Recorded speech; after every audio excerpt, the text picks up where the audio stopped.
따스한 봄볕이 창문 사이로 스며들어 거실을 밝게 물들이고 있었습니다. 서울 강남구의 한 아파트 단지.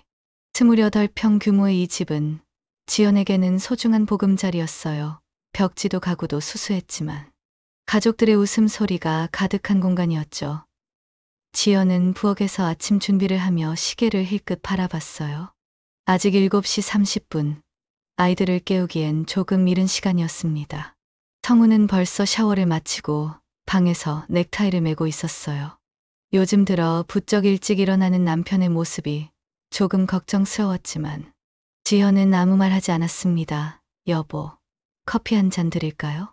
지연이 물으니 성훈이 밝게 웃으며 고개를 끄덕였어요. 고마워. 오늘도 늦을 것 같다. 성훈의 목소리엔 미안함이 배어 있었습니다.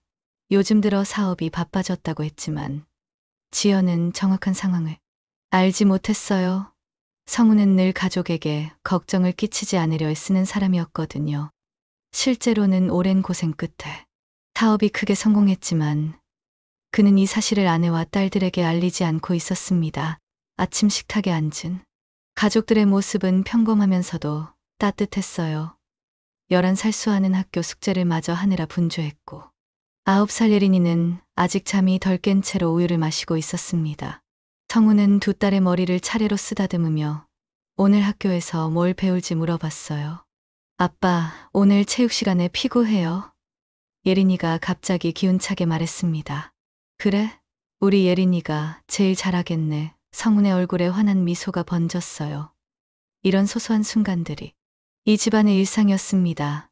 지연은 그런 남편의 모습을 바라보며 감사함을 느꼈어요. 결혼 초기 시댁에서 혼수만 했다며 차갑게 대했을 때도 성만큼은 늘 지연의 편이었거든요. 시어머니가 지연을 은근히 무시하는 말을 할 때면 성훈이 조용히 막아서곤 했습니다. 하지만 그렇다고 해서 시댁과의 관계가 편해지는 건 아니었어요. 지연은 여전히 매주 일요일마다 시댁에 인사를 드리러 가야 했고 그때마다 보이지 않는 시선들을 견뎌내야 했죠. 엄마, 오늘 할머니 댁에 가요? 수아가 물었습니다. 매주 일요일이면 시댁에 인사를 드리러 가는 게 이 집의 규칙이었어요. 지연은 잠시 망설이다가 고개를 저었습니다.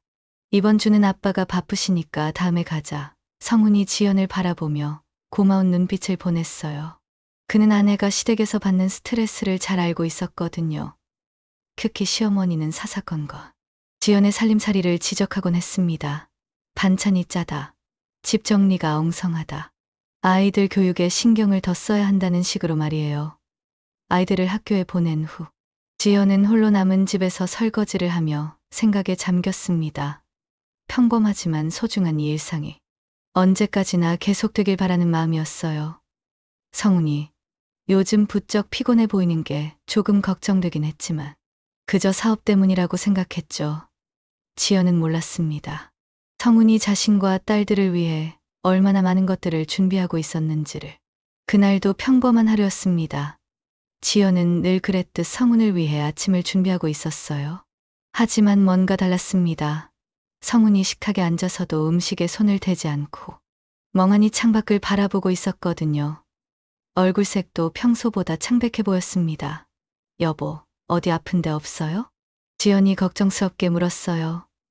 성훈은 잠시 망설이다가 괜찮다며 억지로 미소를 지었습니다. 그냥 좀 피곤한 것 같아. 요즘 일이 많아서. 하지만 그 후로도 성훈의 컨디션은 나아지지 않았어요. 며칠 후 성훈은 결국 병원에 가기로 했습니다. 지연은 함께 가겠다고 했지만 성훈이 혼자 가겠다며 만류했어요. 그때까지만 해도 지연은 단순한 과로라고 생각했습니다. 병원에서 돌아온 성훈의 얼굴은 더욱 굳어 있었어요. 지연이 검사 결과를 묻자 성훈은 아무것도 아니라며 얼버무렸습니다. 하지만 그 후로 성훈은 더욱 자주 지연과 아이들을 끌어안았어요. 마치 소중한 것을 놓치지 않으려는 듯이 말이죠. 일주일 후 성훈이 다시 병원에서 돌아왔을 때 그의 손에는 하얀 봉투가 들려 있었습니다. 지연이 뭐냐고 묻자 성훈은 그저 괜찮다는 말만 반복했어요. 하지만 그날 밤 성훈은 지연의 손을 꼭 잡고 말했습니다. 지연아, 정말 사랑해. 갑자기 왜 그래요? 무슨 일 있어요? 지연이 당황하며 물었지만 성우는 대답하지 않았어요. 다음 날 아침, 성우는 갑자기 쓰러졌습니다. 구급차를 타고 병원으로 실려간 성운. 의사는 지연에게 충격적인 말을 했어요. 부인, 환자분이 췌장암 말기입니다. 이미 많이 진행된 상태라 지연의 머릿속이 하얗게 변했습니다. 췌장암 말기라니. 도대체 언제부터였을까요? 성우는 왜 이 사실을 숨겼을까요? 눈물이 쏟아졌지만 지연은 울 수 없었어요. 성운 앞에서는 강해져야 했거든요. 병실에서 성우는 의식을 잃었다 깨어났다를 반복했습니다. 깨어있는 시간 동안 그는 지연의 손을 놓지 않았어요. 아이들이 병문 안을 왔을 때도 성우는 최대한 밝게 웃으려 애썼습니다. 아빠, 언제 집에 와요? 예린이 물었을 때 성우는 곧 갈게라고 대답했지만 그의 목소리는 점점 작아져 갔어요. 한 달 후, 성운의 상태는 급격히 악화됐습니다. 의사는 며칠을 넘기기 어려울 것 같다고 했어요. 그날 밤 성운은 지연을 불러 작은 쪽지를 건넸습니다.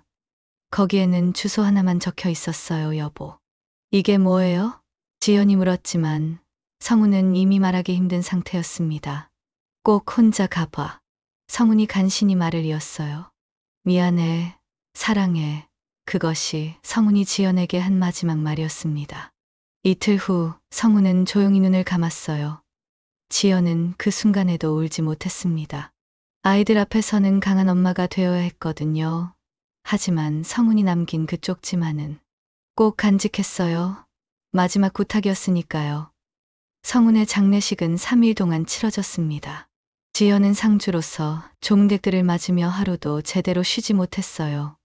눈물을 흘릴 틈도 없이 바쁜 시간들이 지나갔습니다. 수아와 예리는 아빠의 죽음을 아직 완전히 받아들이지 못한 채 엄마 곁에서 조용히 있었어요. 장례식 마지막 날, 시댁 식구들이 지연을 따로 불렀습니다. 시어머니, 시아버지, 그리고 성운의 형까지 모두 심각한 표정이었어요. 지연은 불길한 예감이 들었습니다. 지연아, 이제 성운이도 떠났으니 현실적인 이야기를 해야겠다. 시어머니가 차갑게 말문을 열었어요. 어머니, 무슨 말씀이세요? 지연이 조심스럽게 물었습니다. 성운이 사업으로 번 돈 말이야. 우리 집안 돈으로 시작한 사업 아니냐. 당연히 우리가 상속받아야 하는 거 아니겠어? 시아버지가 날카롭게 말했어요. 지연은 당황했습니다. 성운이 사업을 성공했다는 얘기는 들어본 적이 없었거든요. 저는 잘 모르겠는데요. 성운이가 그런 얘기를 한 적이 없어서 모른다고? 남편이 뭘 하는지도 모르고 살았다는 거야? 시어머니의 목소리가 높아졌어요. 혼수만 한 주제에 이제 와서 유산까지 차지하려고 하는 거야? 지연의 가슴이 아팠습니다. 결혼할 때도 지금도 똑같은 말을 듣고 있었어요. 혼수만 했다는 그 말이 지연에게는 가장 큰 상처였습니다. 어머니, 제가 욕심을 부리는 게 아니에요. 정말 몰랐어요. 지연이 떨리는 목소리로 말했습니다. 그럼 유산 포기각서 써. 아이들은 우리가 키울 테니까. 넌 내 집으로 돌아가. 성운의 형이 차갑게 말했어요. 지연은 충격을 받았습니다. 아이들까지 빼앗으려 한다니요. 안 됩니다. 수아와 예리는 제가 키워야 해요. 뭘로 키우겠다는 거야? 돈도 없는 주제에. 시어머니가 비웃듯 말했어요. 그때 성운의 변호사가 지연을 찾아왔습니다. 상주 부인께서 받으실 서류가 있습니다. 지연이 서류를 받아보니 은행에서 온 통지서였어요. 성운 명의의 계좌들이 모두 지연 명의로 변경되었다는 내용이었습니다. 그뿐만 아니라 아파트, 자동차, 그리고 이름도 모르는 여러 부동산들까지 모두 지연 이름으로 되어 있었어요. 이게 뭐죠? 지연이 놀라며 서류를 들여다봤습니다. 시댁 식구들도 서류를 보더니 경악했어요. 성운이 생전에 모든 재산을 미리 지연 명의로 바꿔놓았던 것입니다. 이럴 수가. 시아버지가 중얼거렸어요. 법적으로도 지연 씨가 정당한 상속자입니다. 변호사가 설명했어요. 고인께서 생전에 모든 절차를 완료하셨더군요. 시어머니의 얼굴이 일그러졌습니다. 이게 말이 되는 소리야? 우리 아들이 그럴 리가 없어. 하지만 서류는 명확했어요. 성운이 몇 달 전부터 차근차근 준비해둔 것들이었습니다. 지연은 성운의 마지막 사랑을 느꼈어요. 그가 왜 아무 말 없이 혼자 모든 것을 준비했는지. 이제 알겠더군요. 지연아, 우리가 미안했다. 성훈이가 이렇게까지 생각하고 있었을 줄은. 시아버지가 당황하며 말했습니다. 하지만 지연은 더 이상 시댁의 눈치를 볼 필요가 없다는 것을 깨달았어요. 성훈이 마지막까지 자신과 아이들을 지켜준 것입니다. 장례를 마친 지 일주일이 지났습니다. 지연은 아이들과 함께 집에 돌아와 정리되지 않은 마음을 추스르고 있었어요. 성훈의 빈자리가 너무 크게 느껴졌습니다.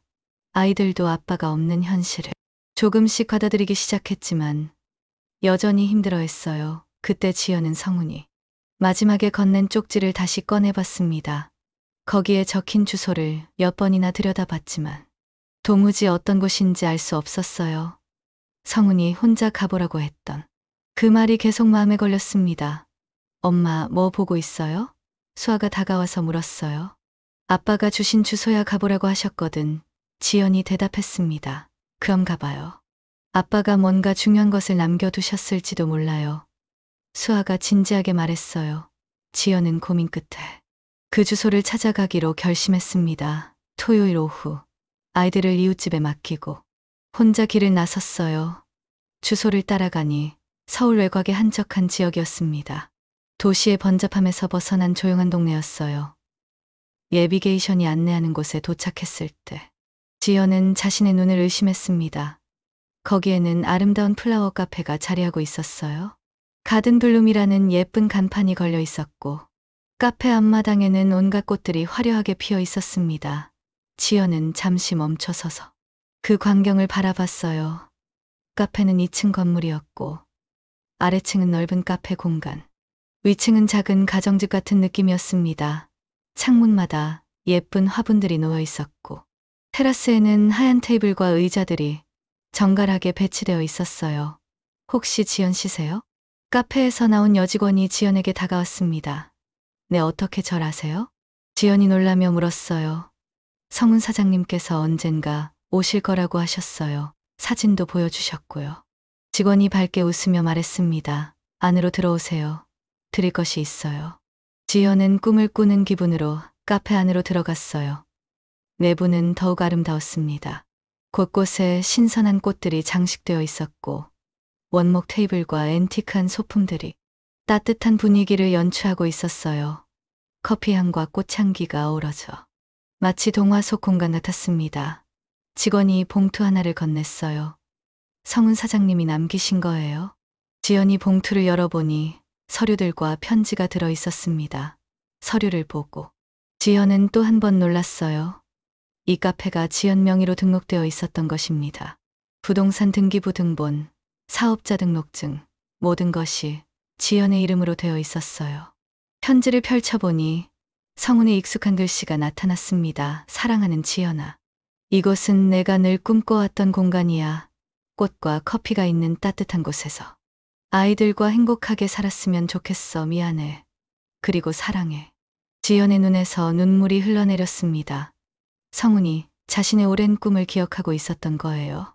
신혼 때 지연이 언젠가 꽃집이나 카페를 하고 싶다고 말했던 것을 성훈은 잊지 않고 있었던 것입니다. 사장님이 몇 달 전부터 준비하셨어요.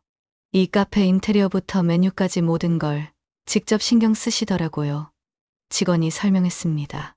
2층에는 살 수 있게 꾸며놨고 아이들 방도 따로 만들어뒀어요. 지연은 2층으로 올라가 봤어요. 정말로 아담하고 예쁜 집이 꾸며져 있었습니다. 거실, 주방, 그리고 아이들을 위한 방 2개까지 성훈이 얼마나 세심하게 준비했는지 알 수 있었어요. 성훈의 마지막 선물 앞에서 지연은 한참을 울었습니다. 그리고 새로운 시작에 대한 설렘도 느꼈어요. 이곳에서 아이들과 함께 새로운 인생을 시작할 수 있을 것 같았거든요. 일주일 후 지연은 결심을 굳혔습니다. 수아와 예린에게 이사를 가자고 말했을 때 아이들은 처음엔 당황했어요. 하지만 아빠가 남긴 선물이라는 말을 듣고는 기대에 찬 표정을 지었습니다. 정말 꽃집 같은 카페예요? 예린이 반짝이는 눈으로 물었어요. 응, 정말 예뻐. 너희들 방도 따로 있고. 지연이 웃으며 대답했습니다. 이사 준비는 생각보다 간단했어요. 기존 아파트는 전세로 살던 곳이었고 성운이 남긴 카페에는 생활에 필요한 모든 것이 갖춰져 있었거든요. 지연은 추억이 담긴 물건들만 챙겨서 새로운 보금자리로 향했습니다. 카페에 도착한 아이들의 반응은 기대 이상이었어요. 수아는 2층 자기 방을 보더니 와, 진짜 공주 방 같아 라고 소리쳤고, 예리는 카페 아래층의 꽃들을 보며 연신 감탄했습니다. 엄마, 우리가 정말 여기서 살아도 돼요? 수아가 조심스럽게 물었어요. 그럼 이제 우리 집이야. 지연이 두 딸을 끌어안으며 말했습니다. 다음 주부터 아이들은 근처 초등학교로 전학을 갔어요. 처음엔 새로운 환경에 적응하느라 힘들어했지만 워낙 밝은 성격의 아이들이라 금세 친구들을 사귀었습니다. 특히 예리는 학교에서 자기 엄마가 꽃카페를 한다고 자랑하고 다녔어요. 지연에게는 카페 운영이 생전 처음 해보는 일이었습니다. 성운이 남겨둔 직원 한 명이 있긴 했지만 결국 모든 것을 지연이 결정해야 했어요. 메뉴부터 가격, 운영 시간까지 하나하나가 낯설고 어려웠습니다. 처음 며칠은 정말 힘들었어요. 커피 머신 사용법도 서툴렀고 손님들 주문을 받는 것도 버거웠습니다. 꽃 관리는 더욱 어려웠어요. 어떤 꽃을 언제 물을 줘야 하는지, 시들어가는 꽃은 어떻게 처리해야 하는지 모르는 것 투성이었습니다. 하지만 동네 주민들이 하나둘씩 도움의 손길을 내밀기 시작했어요. 옆 상가의 꽃집 사장님은 꽃 관리법을 친절하게 알려주셨고, 근처 베이커리 사장님은 카페와 어울리는 디저트 레시피를 공유해 주셨습니다. 처음이니까 당연히 어려워요. 천천히 배워가면 돼요. 단골이 되어가는 할머니 한 분이 격려해 주셨어요. 지연은 점점 카페 일에 재미를 느끼기 시작했습니다. 아침마다 신선한 꽃을 정리하고 향긋한 커피를 내리는 일상이 새롭게 다가왔어요. 손님들과 나누는 소소한 대화도 즐거웠습니다. 아이들도 카페 생활에 잘 적응했어요. 학교에서 돌아오면 카페 한쪽에 앉아서 숙제를 하거나 책을 읽었습니다. 가끔은 지연을 도와 간단한 일들을 하기도 했어요. 수아는 계산대 정리를, 예리는 테이블 닦기를 맡았습니다. 엄마, 이 일 재밌어요? 어느 날 예린이 물었어요. 응, 생각보다 재밌어. 아빠가 정말 좋은 선물을 주신 것 같아. 지연이 진심으로 대답했습니다. 한 달이 지나자 지연은 확실히 늘었어요. 커피 맛도 좋아졌고 꽃 관리도 제법 능숙해졌습니다. 무엇보다 손님들이 하나둘씩 늘어가는 게 가장 큰 보람이었어요. 성운이 남긴 이 공간에서 지연은 새로운 자신을 발견하고 있었습니다. 봄이 깊어갈수록 가든블룸 카페는 점점 더 활기를 띠기 시작했습니다. 지연의 손길이 닿은 곳곳에서 변화가 일어나고 있었어요. 처음엔 어색하기만 했던 카페 운영이 이제는 자연스러운 일상이 되었습니다. 매일 아침 7시면 지연은 카페 문을 열고 하루를 시작했어요. 가장 먼저 하는 일은 꽃들에게 물을 주는 것이었습니다. 장미, 수국, 거베라, 백합 성운이 심어놓은 다양한 꽃들이 지연의 정성 어린 돌봄을 받으며 더욱 아름답게 피어났어요. 지연 씨, 오늘도 꽃들이 참 예쁘네요. 단골 손님 임박 할머니가 미소 지으며 말씀하셨습니다. 감사해요. 처음엔 어떻게 키워야 할지 몰랐는데 이제 조금씩 요령이 생기는 것 같아요. 지연이 뿌듯하게 대답했어요. 카페의 단골 손님들은 이제 지연에게 소중한 사람들이 되었습니다. 매일 오전 10시에 오시는 작가 선생님, 점심시간마다 들르는 회사원들, 오후에 아이들과 함께 오는 젊은 엄마들, 각자의 이야기를 가진 사람들이 이 작은 공간에서 만나고 헤어지기를 반복했어요. 사장님, 이 꽃차 정말 맛있어요? 레시피가 뭐예요? 젊은 여성 손님이 물었습니다. 장미꽃잎과 캐모마일을 우린 거예요. 남편이야, 제가 직접 만든 블렌딩이에요. 지연이 잠시 말을 더듬었지만 금세 밝게 웃었습니다. 지연은 이제 성운 이야기를 자연스럽게 할 수 있게 되었어요. 처음엔 너무 아파서 입에 담기도 힘들었지만 시간이 지나면서 성운과의 추억들이 따뜻한 위로가 되어 주었습니다. 아이들도 새로운 환경에 완전히 적응했어요. 수아는 학교에서 반장을 맡게 되었고, 예리는 미술 시간에 그림 카페 그림으로 상을 받기도 했습니다. 두 아이 모두 아빠 없는 현실을 슬퍼하면서도 엄마와 함께 만들어가는 새로운 일상을 즐기고 있었어요. 저녁이면 새 모녀는 카페 2층 거실에 모여 앉아 하루 이야기를 나눴습니다. 수아는 학교에서 있었던 일을, 예리는 새로 사귄 친구들 이야기를, 지연은 카페에 온 손님들의 재미있는 에피소드를 들려주었어요. 어느 날 저녁, 예린이 갑자기 질문했습니다. 엄마, 이 카페 정말 아빠가 준 거야? 지연은 잠시 멈췄다가 고개를 끄덕였어요. 그래. 아빠가 우리한테 남긴 사랑이야. 아빠가 엄마 꿈을 알고 있었나 봐요. 수아가 진지하게 말했습니다. 맞아. 아빠는 우리가 행복했으면 좋겠다고 생각하셨을 거야. 지연의 목소리에 따뜻함이 배어 있었어요. 그날 밤, 지연은 성훈이 남긴 편지들을 다시 읽어봤습니다. 카페 곳곳에 숨겨놓은 작은 메모들도 하나씩 발견하고 있었어요. 지연아, 힘들 때는 이 꽃들을 봐. 너처럼 아름답게 피어날 거야. 아이들에게 아빠의 사랑을 전해줘. 행복해야 해. 그게 내 마지막 소원이야. 성훈의 마지막 사랑이 담긴 이 공간에서 지연은 조금씩 상처를 치유해가고 있었습니다. 여전히 밤이면 그리웠지만 이제는 눈물보다 감사함이 먼저 떠올랐어요. 성훈이 마지막까지 자신들을 생각해준 그 마음이 얼마나 소중한지 알았거든요. 평화로운 일상이 이어지던 어느 날 지연에게 법원에서 소장이 배달되었습니다. 시댁에서 유산 분할을 요구하며 소송을 제기한 것이었어요. 지연은 서류를 보며 한숨을 깊게 내쉬었습니다. 엄마, 무슨 일이에요? 수아가 걱정스럽게 물었어요. 아무것도 아니야. 엄마가 해결할 일이 있을 뿐이야. 지연은 아이들 앞에서는 태연한 척했지만 마음속으로는 걱정이 앞섰습니다.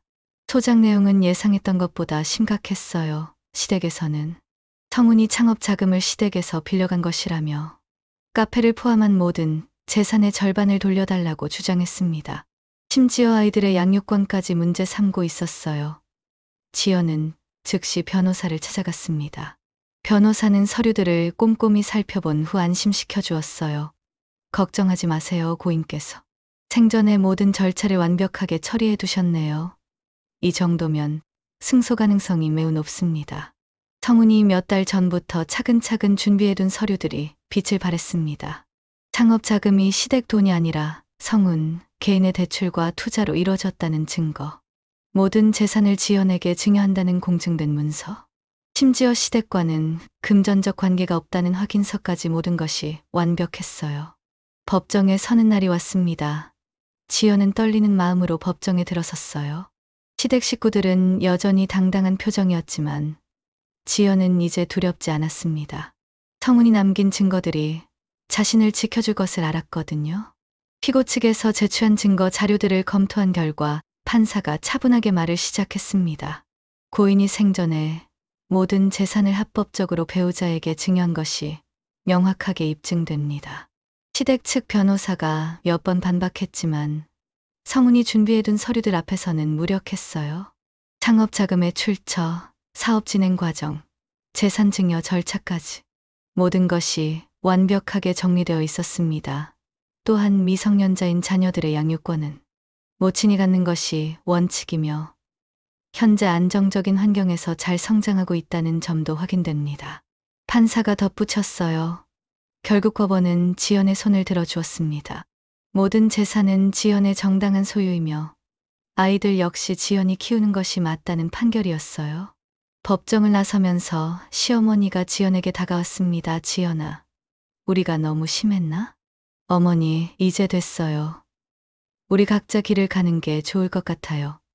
지연이 담담하게 말했습니다. 시아버지도 어색하게 고개를 숙였어요.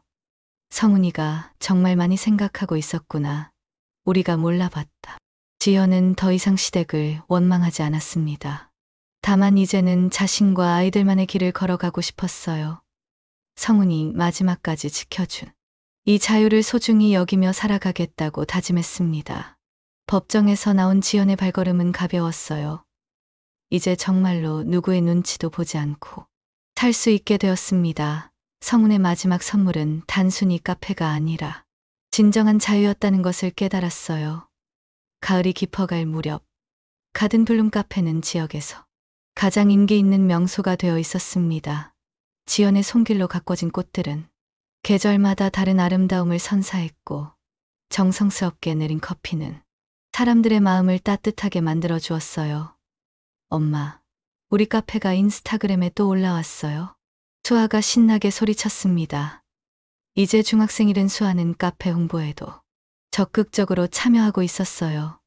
정말 어떤 분이 올려주셨는지. 고마운 애 지연이 미소 지으며 대답했습니다. 예린도 이제 5학년이 되어 엄마를 많이 도와주고 있었어요. 특히 꽃 관리에는 타고난 솜씨를 보였습니다. 엄마, 이 장미 새순이 나왔어요. 예쁘죠? 지연은 두 딸이 건강하게 자라는 모습을 보며 뿌듯함을 느꼈어요. 아빠 없이도 씩씩하게 자라주는 아이들이 고마웠습니다. 해가 질 무렵 마지막 손님들을 배웅하고 나서 지연은 테라스에 나왔어요. 저녁을 준비하며 아이들과 함께 보내는 이 시간이 하루 중 가장 소중했습니다. 테라스에서 바라보는 하늘은 오늘도 아름다웠어요. 엄마, 저녁 뭐 해 먹을까요? 예린이 물었습니다. 오늘은 파스타 어때? 수아가 좋아하는 크림 파스타로. 지연이 제안했어요. 좋아요. 두 아이가 동시에 대답했습니다. 저녁 준비를 하면서 지연은 문득 성훈을 떠올렸어요. 이런 평범한 일상 속에서도 그의 존재는 늘 함께하고 있었습니다. 카페 곳곳에 남겨진 그의 흔적들, 아이들의 웃음소리, 그리고 지연 자신의 변화된 모습까지. 모든 것이 성훈의 사랑으로 이뤄진 것들이었어요. 저녁을 먹으며 아이들은 오늘 하루 있었던 일들을 신나게 이야기했습니다. 수아는 학교에서 받은 상장을 자랑했고, 예린은 친구들과 함께 카페에 와서 논 이야기를 들려주었어요. 엄마도 오늘 뭔가 좋은 일 있었어요? 수아가 물었습니다. 응, 새로 오신 손님이 우리 카페가 정말 따뜻하다고 하시더라. 그 말이 참 기뻤어. 지연이 대답했어요. 저녁을 마치고 설거지를 하며 지연은 창밖을 바라봤습니다. 별들이 하나둘씩 떠오르기 시작했어요. 특히 밝게 빛나는 별 하나가 유독 눈에 띄었습니다. 테라스에 나가서 하늘을 올려다보며 지연은 작게 중얼거렸어요. 여보, 우리 잘 지내고 있어요. 수아도 예린이도 건강하게 자라고 있고 카페도 많은 분들이 좋아해 주세요. 정말 고마워요. 별이 반짝이는 하늘은 마치 성훈이 지켜보고 있는 듯 따뜻하게 빛났습니다. 그가 남긴 주소는 단순한 장소가 아니라 지연과 아이들의 새로운 인생이 시작되는 출발점이었어요. 지연은 이제 확신했습니다. 성훈의 마지막 사랑 덕분에 자신들이 진정한 행복을 찾았다는 것을요. 앞으로도 이 소중한 공간에서 아이들과 함께 아름다운 추억들을 만들어갈 것입니다. 성훈이 바라던 그 행복한 모습, 그대로 말이에요.